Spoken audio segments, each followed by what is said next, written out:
All right. So how Italian dual citizenship works. Okay, so a lot of times what you can do is if you had like Italian Americans immigrate over basically like at a certain point in time and say they got like the equivalence of like a visa, like a work visa, right? So like Cameron Mines in Walsenburg like paid for like a ton of my family to get like these like work visa things. I mean, this was a long time ago, like back in like 1916. Okay, so they did that, right? They like came over on a ship. I had to go get the ship's manifest, like literally because I was told, hey, you can get a dual citizenship and we expect you to work towards getting one, like, eventually. It's like, okay, cool. So I went, I looked at the book. What you do is you get it like passed down, essentially, right now. This is where it gets tricky. So I told you that people come and get green cards, right? But here's the catch. Your relative has to come over, and the idea is that they are born like on US soil, so they become a citizen of the United States automatically, right? And then if their relatives are still on a green card, they didn't renounce their citizenship. Boom. That's how that works. And then technically, you can pull out this card called dual citizenship, just citizenship by blood. It's like Jure Sanguinis or something. It's too hard to pronounce. But anyways, that's called like Italian citizenship by blood descent, right? So it's interesting.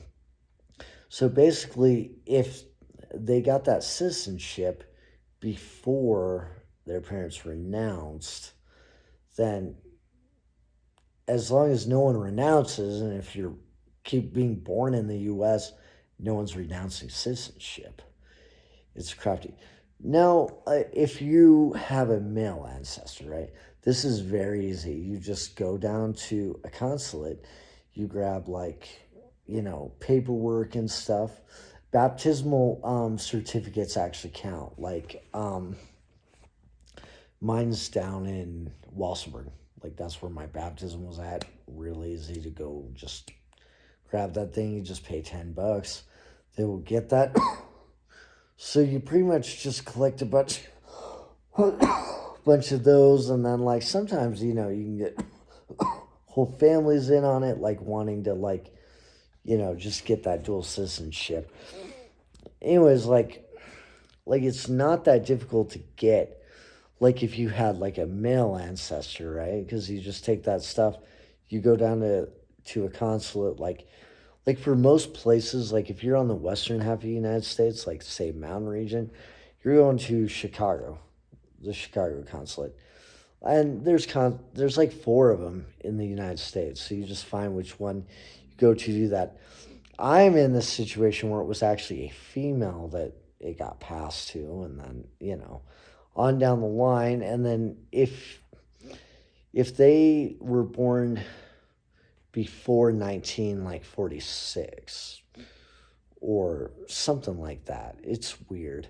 There's this weird thing where like oh wait, it's if they have their kid and they were born before 1946, then you have to file like a lawsuit. Like I would have to file mine down in like Benevento, um which is a city in Naples essentially in Italy. You just go, you file a quick lawsuit.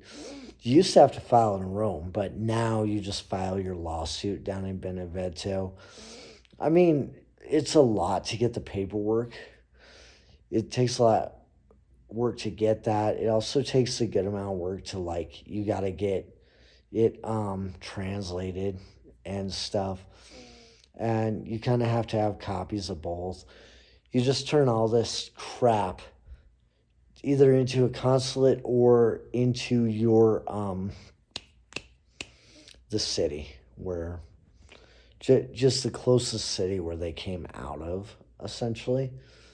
You, you just file your lawsuit there because they moved it from the Supreme Court ruling in Benevento or in Rome, but like they started laying like smaller like regional, basically district courts, essentially like take it over and do that because they set a precedence stating that it's illegal. Yeah, it like basically a violation of like women's rights back in the day, to not allow the Jure Sanguinis to like be passed down, but you do have to do a lawsuit because there's like nothing on the books.